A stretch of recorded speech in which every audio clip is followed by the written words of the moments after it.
तो दोस्तों स्वागत है आपका मेरे चैनल लर्न विदाउट फियर में। आज का हमारा क्वेश्चन है 7। क्वेश्चन आईडी है 405036 1। पहले स्क्रीनशॉट ले लें और इसे खुद से करने का प्रयास करें। ये जो टॉपिक है वो 11th के टॉपिक SHM से है और थोड़ा 12th के टॉपिक LCR के बेसिक्स से है। अब देखो, मान के चलो कोई m द्रव्यमान का हमारे पास ब्लॉक है, वो k स्प्रिंग नियतांक वाली स्प्रिंग से जुड़ा हुआ है। मान के चलो ऐसे k स्प्रिंग है और ये m द्रव्यमान वाला ब्लॉक जुड़ा हुआ है और ये इसकी नेचुरल लेंथ L0 है जिस पर ये अभी इस वक्त है। तो यहाँ पे नेचुरल लेंथ का मतलब क्या होता है कि अगर स्प्रिंग अपनी नेचुरल लेंथ में है तो उस पर लगने वाला फोर्स 0 है, यानी इस पर कोई फोर्स नहीं लगेगा। अब अगर मैं m द्रव्यमान के ब्लॉक को यहाँ पर लेके जाता हूँ, यानी इस दिशा में x विस्थापित करता हूँ, तो उस पर फोर्स kx लगेगा और ये x की विपरीत दिशा में लगेगा, यानी फोर्स यहाँ लगेगा जबकि मैंने विस्थापित यहाँ किया है। और इसी प्रकार अगर मैं m द्रव्यमान के ब्लॉक को x इधर की साइड लेके जाता हूँ, यानी कंप्रेस करता हूँ, तो स्प्रिंग m द्रव्यमान के ब्लॉक पर फोर्स kx इस डायरेक्शन में लगेगा, अर्थात फोर्स जो होगा F बराबर -kx होगा, क्योंकि ये x की विपरीत दिशा में लग रहा है। अब SHM क्या होता है, यानी सरल आवर्त गति क्या होती है? तो सरल आवर्त गति वह गति होती है जिसमें कण अपने पथ को एक निश्चित समय के बाद दोहराता है, यानी वापस फॉलो करता है। मान के चलो ये कोई कण है और यहाँ पर आया, फिर यहाँ पर आया, फिर यहाँ पर आया, फिर यहाँ पर आया, यानी एक निश्चित समय बाद अपने पाथ को फॉलो करता है, उसे SHM कहते हैं। ध्यान रखना, सरल आवर्त गति, इससे आगे कुछ नहीं। अब मान के चलो ये कोई कण है, ये अपनी माध्य स्थिति पे है, यानी कि यहाँ पर फोर्स 0 है। अब मान के चलो ये जो कण है वो इस डायरेक्शन में जाता है और मान के चलो ये x विस्थापित हुआ, तो यहाँ पर जो फोर्स होना चाहिए वो -x टाइम प्रोपोर्शनल होना चाहिए।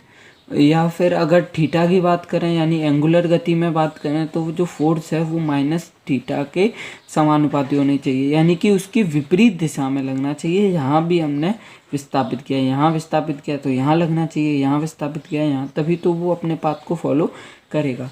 देखो, सरल आवर्त गति में जिस प्रकार F समानुपाती -x होता है, इसी प्रकार से हमने देखा कि स्प्रिंग में भी फोर्स बराबर -kx होता है। k क्या होता है? स्प्रिंग नियतांक होता है।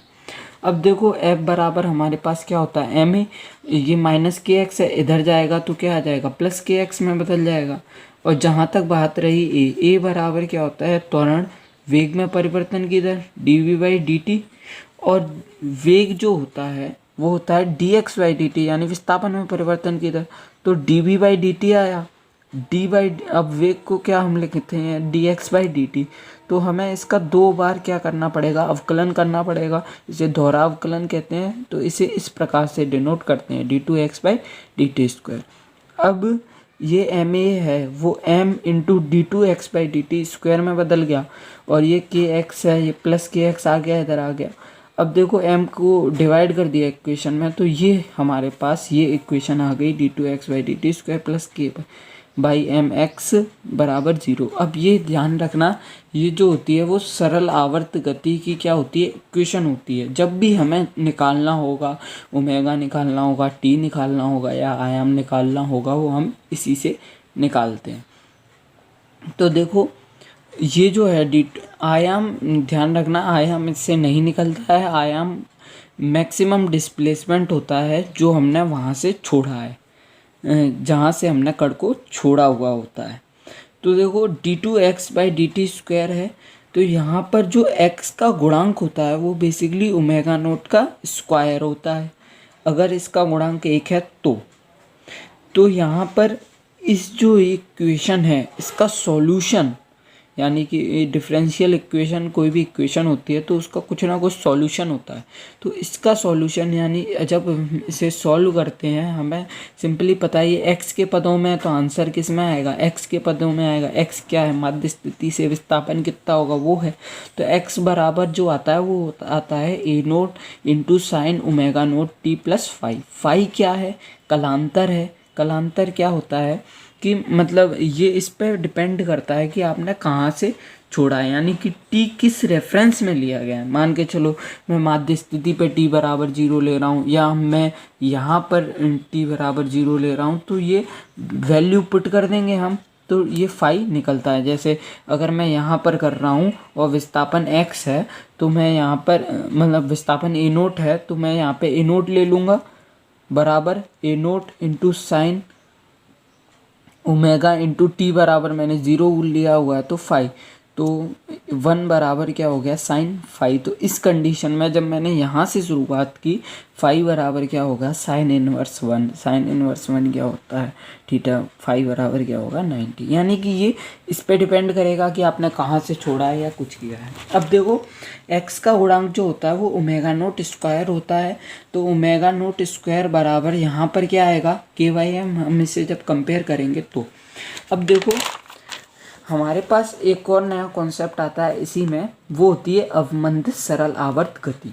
अब अवमंदित सरल आवर्त गति क्या होती है, हमने ये देखा कि सरल आवर्त गति में कण अपने पाथ को दोबारा उतना दोहराता है, लेकिन इसमें क्या होता है, बेसिकली आयाम घटता जाता है। आयाम मतलब माध्य स्थिति से अधिकतम विस्थापन, यानी कि मान के चलो ये कण है ना, ये कण है, ये यहाँ से यूँ आया, फिर यूँ आया, यूँ आया, यूँ आया, यूँ आया, फिर कर रहा है ऐसे, यानी कि इसका आयाम कर रहा है। लेकिन यहाँ इसका जो आवर्त काल है, यानी कि एक पूरा चक्कर लगाया, फिर यहाँ से एक चक्कर, यहाँ से एक चक्कर, फिर यहाँ से एक चक्कर, तो ये जो समय है वो सेम रहेगा। यानी कि अपने पाथ में जो दोहराने वाला समय है वो टाइम सेम रहेगा। हम इसे इक्वेशन से भी देख सकते हैं।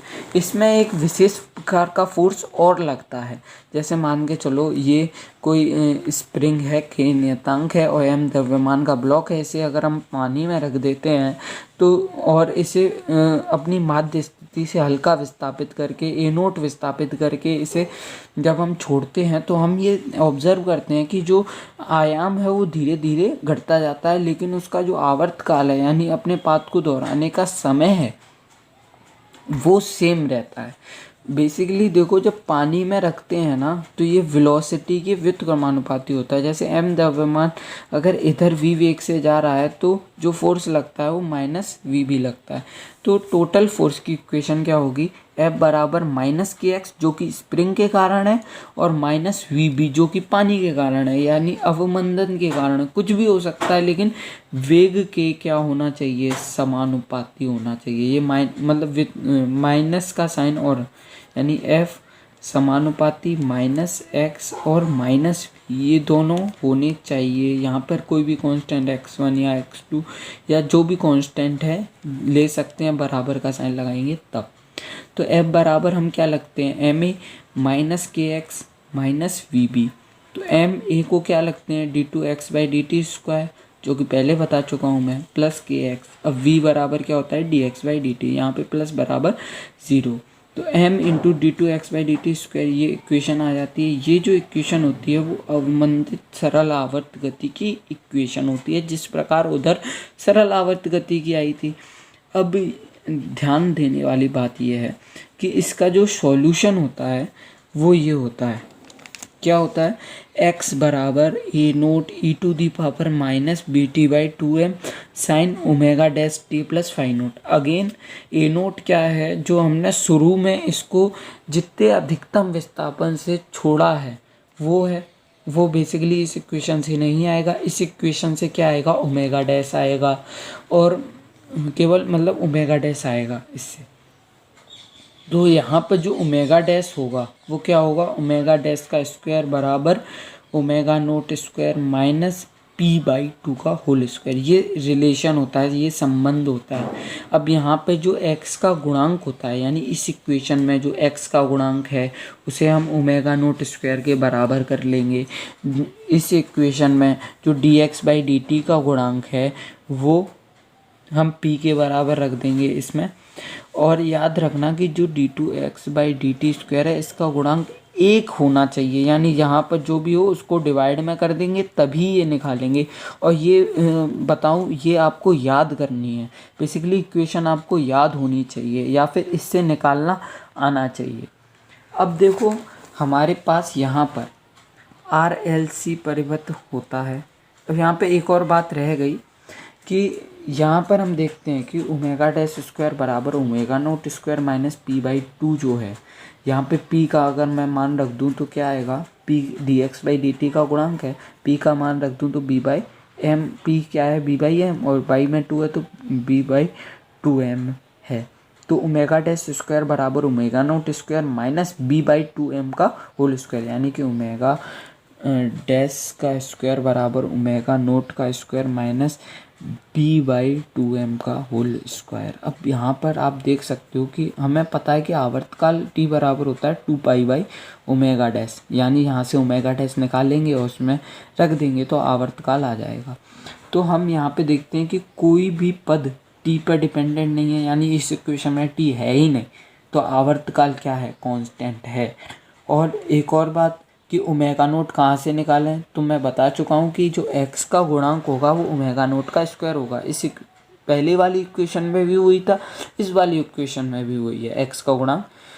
तो x का गुणांक क्या है, k/m, तो ओमेगा नोट स्क्वायर बराबर क्या आएगा, k/m, तो ओमेगा नोट क्या आएगा, √k/m।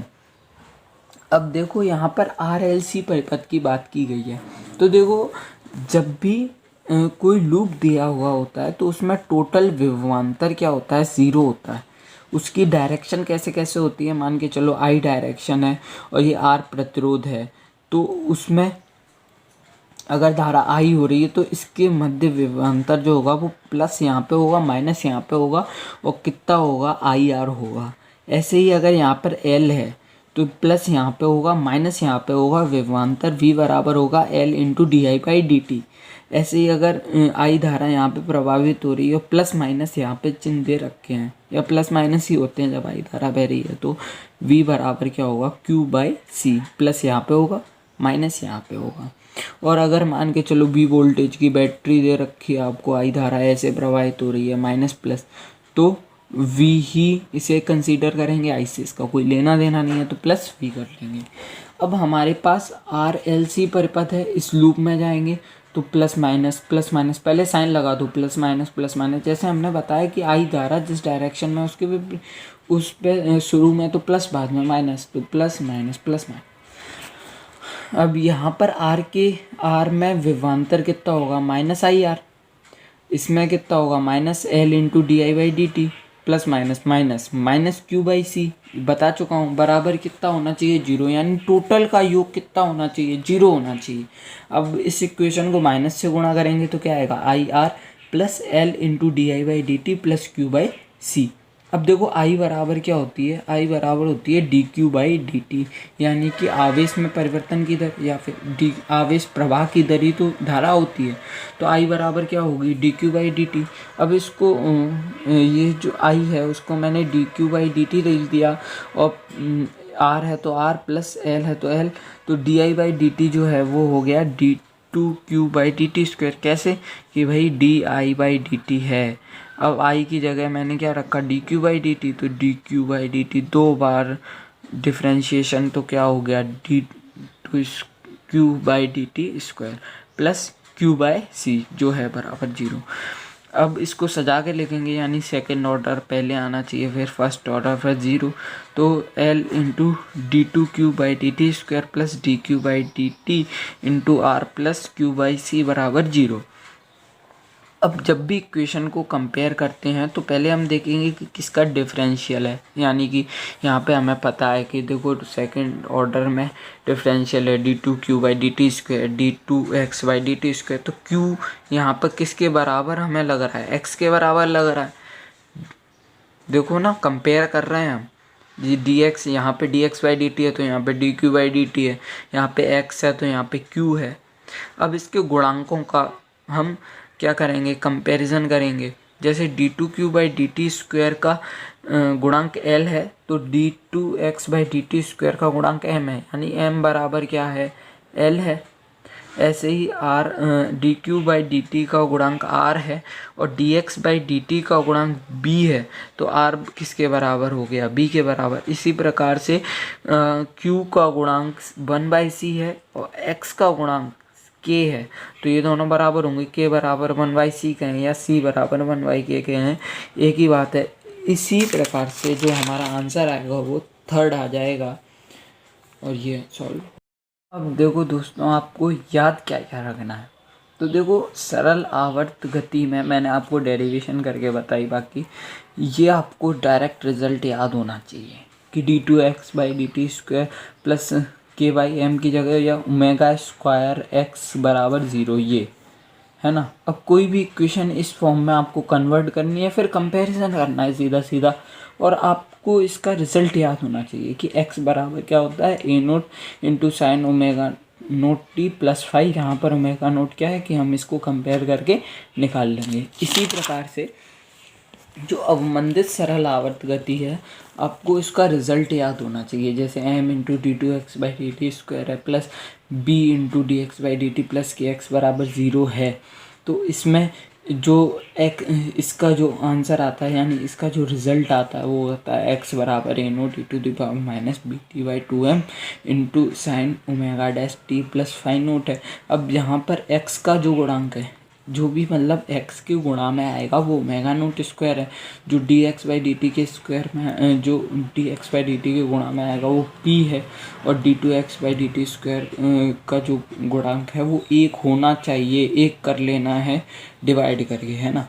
फिर उसको सीधा सीधा क्या कर देना है, कंपेयर कर देना है। और हमें ये याद होना चाहिए कि ओमेगा डैश क्या है यहाँ पे, कि ओमेगा डैश स्क्वायर बराबर omega nought square minus B by 2 का होल स्क्वायर है। ओमेगा डैश कैसे निकालोगे कि इसका अंडर रूट कर देना, omega nought square minus B by 2 का होल स्क्वायर का। तो ये आपको याद होना चाहिए। वीडियो पसंद आया हो तो लाइक और सब्सक्राइब करना ना भूलें।